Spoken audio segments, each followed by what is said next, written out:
Ada sebuah gunung di Kabupaten Sleman, Yogyakarta yang mitosnya menjadi pusat kerajaan tuyul. Mitos istana kerajaan tuyul di gunung ini sudah jadi rahasia umum masyarakat di sana. Kita tahu, tuyul adalah salah satu praktik pesugihan untuk mendatangkan uang dengan instan namun jalan yang salah. Tuyul yang sudah membuat perjanjian dengan manusia, akan bertugas sesuai kontrak. Biasanya tuyul yang dipelihara akan mencuri uang maupun perhiasan berharga dari rumah-rumah warga.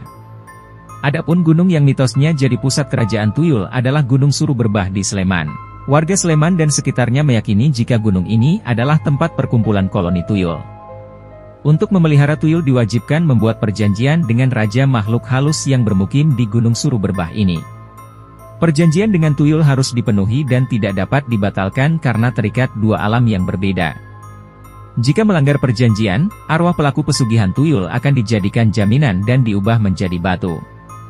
Menurut cerita warga yang berkembang, batu yang ada di Gunung Suruh Berbah diyakini sebagai jelmaan manusia yang telah melanggar perjanjian dengan Raja Tuyul. Ahli supranatural mengungkap jika kehidupan para tuyul dan makhluk gaib sangat mirip seperti manusia.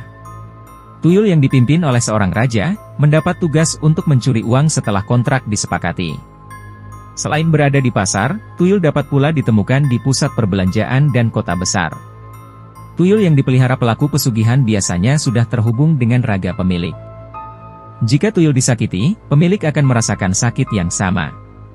Sebagai contoh, saat menemukan tuyul kemudian membakarnya, maka tubuh pemilik tuyul akan ikut terbakar juga. Menurut cerita warga setempat, apabila tuyul yang dipelihara dibunuh maka pemilik akan tewas dalam waktu yang bersamaan. Sebagai ganti uang yang telah didapatkan, tuyul yang dipelihara akan meminta upah kepada pemiliknya. Makhluk gaib ini akan meminta air susu dari payudara wanita dewasa. Layaknya seorang bayi, tuyul membutuhkan energi agar mampu bergerak. Istri, anak perempuan, atau ibu pelaku pesugihan harus menyusui tuyul hingga akhir perjanjian.